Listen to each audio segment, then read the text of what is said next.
Hey, how you doing, Hustle Mamas? I'm actually not going to stay on long. I just finished the conference call.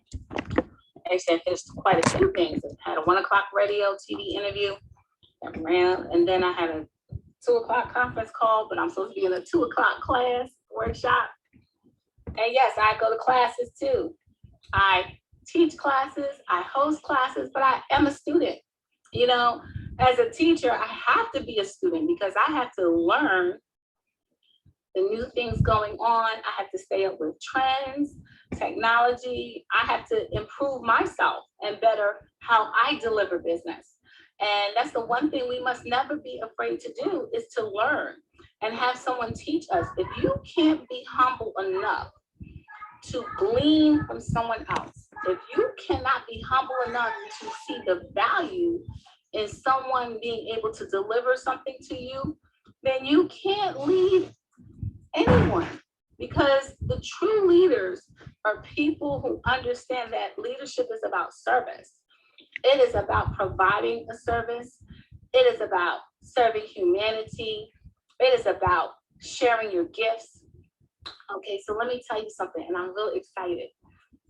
And I'm so excited that I got my eeba-jeebas. And my eeba-jeebas are when I get the goosebumps, when God just starts speaking through me and flowing through me. And I got on for a specific message that God just put in my spirit. And I got to share it with y'all. I mean, like literally, he put it in my spirit probably like even 5 minutes ago. Oh, sorry. You know, I get excited and I can't even get it out. Wait, hold on. Whew. God is so good to us.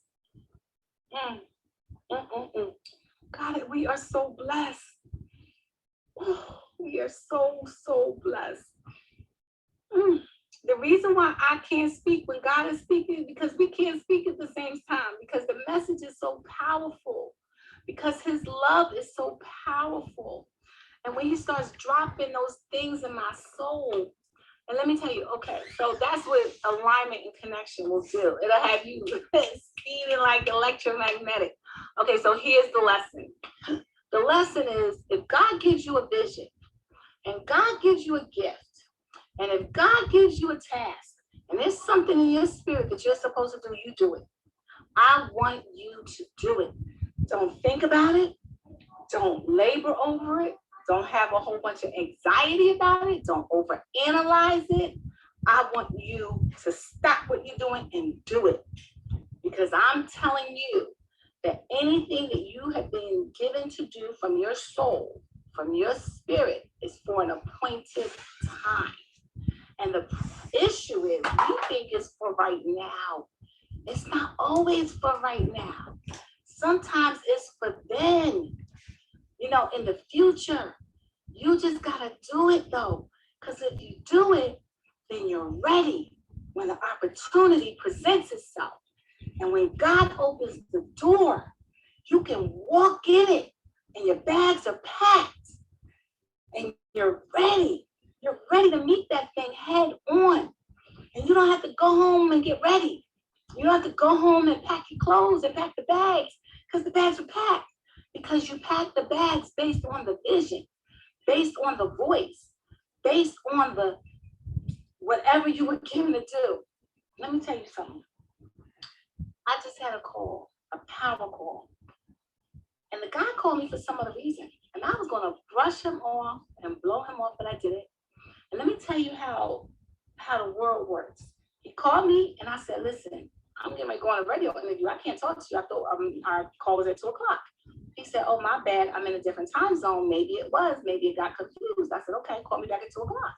He calls me back. I didn't want to have the call, but I didn't dodge him. So he's talking, and I'm like, I'm talking. I'm telling, he's asking me what I do, all this stuff. We don't even know how we connected. I said, well, how did we connect? How did you get my number? What are we supposed to be talking about? What do you do? He was like, I don't remember. He's like, are you in this group? I said, I'm in so many groups, I can't tell you what it is. So I was like, okay. So I said, well, it's obviously about God. So tell me something about what you do. So he was telling me about what he did, and he was telling me about this business partnership and this venture. I want you to know that that thing is the exact same thing I need. It's the exact thing I need for a project that I'm working on. And when I tell you that man called me, I don't even know that man. I don't know how I got scheduled with him. I don't know how he got my number, but I did schedule with him. I scheduled with him like a week ago. I don't even know why. And guess what? It's exactly what I need. So God delivered it. But how about this? I didn't even tell you the big part. It's for something I created 15 years ago. 15 years ago. I just been sitting on it. I ain't do it. I did what God told me to do. And I've been sitting on it for 15 years, but I did what he told me to do. So I built the mechanics of what he told me to do. And when I connected with that guy, I said, listen, this is what I have, and this is what I need. He was like, oh, let me make some phone calls to my team, and we'll get back to you on Monday and see if we can't do a partnership and make this deal go through. Okay, guess what? So what I'm saying to you is no matter what, if God gives you something, it can look crazy. It can sound crazy. It don't have to make sense. It don't have to make sense to nobody. In fact, when God gives you something and you have an idea or something inside you want to do, you're better off not sharing it. You're better off not speaking it out to other people, because then they're going to say, oh, don't do that. Oh, you don't have to do that. Oh, can't do this or do. You're going to defeat it.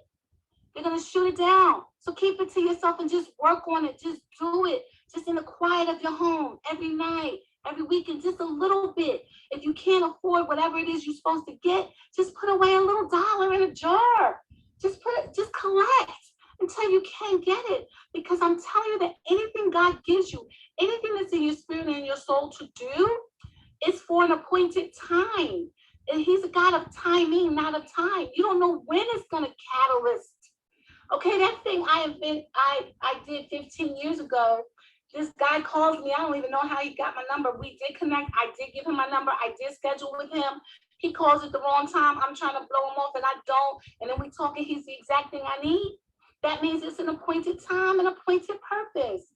So I just want you to be encouraged that there is no such thing as a crazy idea. You gotta be crazy. You gotta be radical. You have to have radical belief in yourself. You have to have radical belief in the ideas and the things that you're supposed to do despite your circumstances, despite your finances, despite your environment. You have to be radical in your thinking and radical in your faith and radical in your being, because that's when you're unstoppable. That's when can't nobody tell you nothing. And nobody has to tell you anything. As long as this part right in here, this gut in here is telling you what you need to know, then that's all you need. So I'm going to calm down because I'm supposed to be in class. Yes, I take classes too. I'm a student. I'm constantly learning. I'm going to keep learning till the day I die. It's the people who know everything that you can't tell anything, that think they know something, who know nothing at all, okay? So always be willing to receive. Always be willing to hear instruction. Always be willing to have the strength to be told that your way may not be the right way or the best way. Because that's even God. That's God showing you your crooked path needs to be made straight. Never be afraid or feel any kind of way about criticism or critiques. Don't feel bad about that. That's making you a better person. You have to have the strength to accept the truth about situations, about you, about how you do business. You have to do it. You can't be in your feelings. Okay? So, two lessons today. One, when God gives you something, or your spirit, or whoever you call your creator, whatever, when there's something in your soul to do, you do it. Forget how radical and crazy it looks. And don't always share it, because sometimes in sharing it, you got people that'll shoot it down and plant that seed of defeat. And the next thing you know, you don't have the confidence anymore. You're like, maybe not. Maybe they're right. And they mean well, but it's not good. The second thing is, no matter what, know that you have to have radical faith. You have to have a radical mindset. You have to have a radical stance. And no matter what, you got to know that you know and stand in that. And I'm telling you that the timing is going to happen. The gifts are going to make room for you. The works of your hand, the gifts are in your hands. Let me tell you something. Let me put this phone right here. Okay, people say, Stefany, why is the course called The Power of 10 and 10? 10 and 10. I deal with the elements, 10 fingers, 10 hands. The gifts, the Bible says the gifts are in our hands. The gifts are in our hands, 10 fingers, 10, 10, 10, okay? 10 streams of income from your one idea, 10 streams of income from your one business, multiple streams of income. Listen, you have multiple thoughts, multiple ideas, multiple seeds. And guess what? You were born with them. They're already encoded in you. They're already in you. How many times do you say, boy, I just got this feeling like something inside of me wants to do this, and you take an about face? That's because you're supposed to be doing that thing. That thing that you're taking an about face about is what you're supposed to be doing. Never live for what you think you're supposed to be doing. Live for what you feel and know and believe that you're supposed to be doing. And have the faith that your gifts will make room for you. Your doors will open.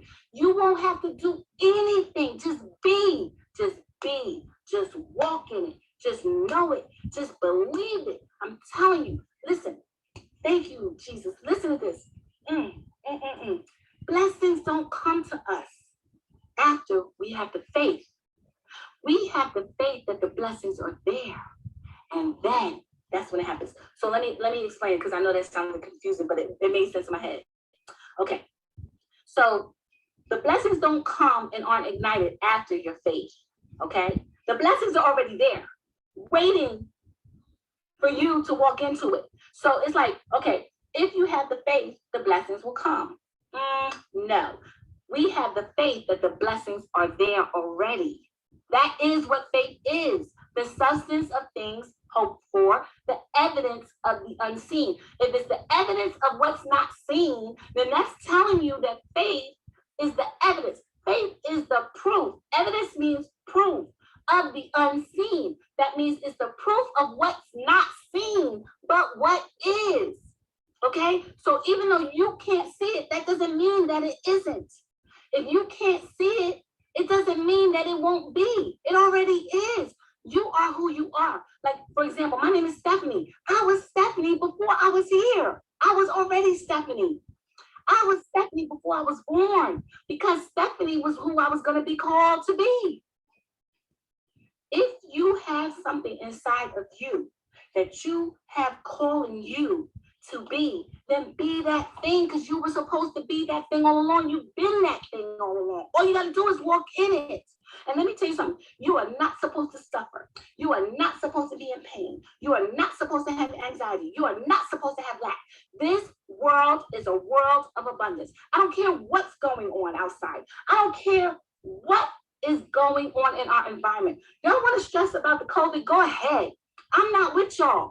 Y'all go ahead and stress. My Bible says, be not troubled by wars or rumors of wars. They had the swine flu. Flus have existed for years. My job is to live in purpose. My job is to walk in purpose and operate in purpose. And guess what? So is yours. People are waiting for you to reach purpose so that they can reach purpose. How about this? How about this? Watch this. How about this? How about when we get out of our feelings and out of our head and start walking and being who we've been called to be, everyone starts igniting around us. How much does collective energy do for you? That's why when people are in church and they're praising and worshiping, you feel this eclectic energy. Let me tell you something. If more people start operating in their gifts and start walking in who they're supposed to be, everybody in their ecosystem, everyone in their family, everyone in their circle will start operating and feeding off that energy. And if all of us start just walking in purpose and gifts, let me tell you, the whole world would change. Everything would change. The reason why it hasn't changed is because we've been spectators. People have been sitting on the sidelines letting the world and life happen to them. You ain't supposed to be a spectator. You're supposed to be a participator. Stop thinking that you got to sit and be who somebody tells you to be, do what somebody tells you to do. No, that's not how it works.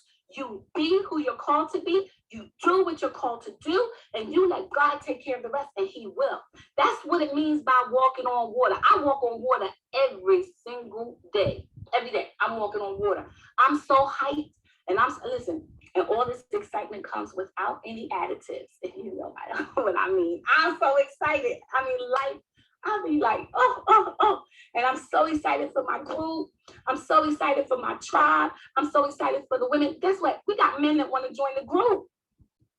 I'm going to take a vote and see if y'all want to let men in the group. Okay, before I get slapped with discrimination. So, praise God. Yeah, it is. I just want y'all to know that you don't have to worry about how something's going to happen. All you have to do is be. God is going to execute the strategy. God is going to give you the people you need. They're going to come into your life. They're going to bring everything they need to water your seeds, to water that ground. And you're not going to have to do anything but just sprout and come forth. I just want y'all to come forth. I do. I just want y'all to come forth because I know how great my sisters are. And if y'all would just come forth, I know hearts are hurt. I know finances are crazy. I know children are off the chain. But if you would come forth, all of that will change. I promise you, when you're in position and you're bearing the fruits from the roots that have been planted in your DNA, everything around you will fall in line.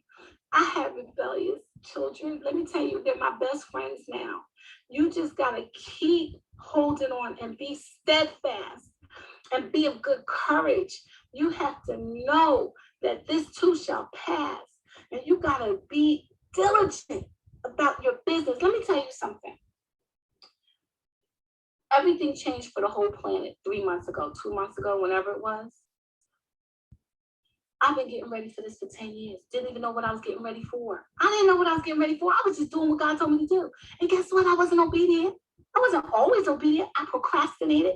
I stalled. I got distracted. I got detoured. I got into relationships that ended in heartbreak, which just stalled and detracted even more. Then I got into business partnerships that disappointed me and stalled and distracted even more. And then I started helping everybody who came my way, help me, stalled, distracted, and desponded even more. But I was still somewhat ready when all this went down and in position. So what I'm saying to you is don't let the next wave of whatever's going to go on in the future catch you off guard and catch you out of position. You start living in purpose and operating in that gift. And you start doing the things that you dream about, that you have visions of doing. And you will be ready when the time comes to be whatever it is that you're supposed to be. All right, that's it. I gotta go. I love y'all. We have to talk to y'all all day, but I don't want to bore you. I try to keep it short because I know people don't have the attention spans, and I try to be mindful of that. But take care, y'all. I hope y'all having a blessed day. I hope it's wonder filled for you. Okay, peace.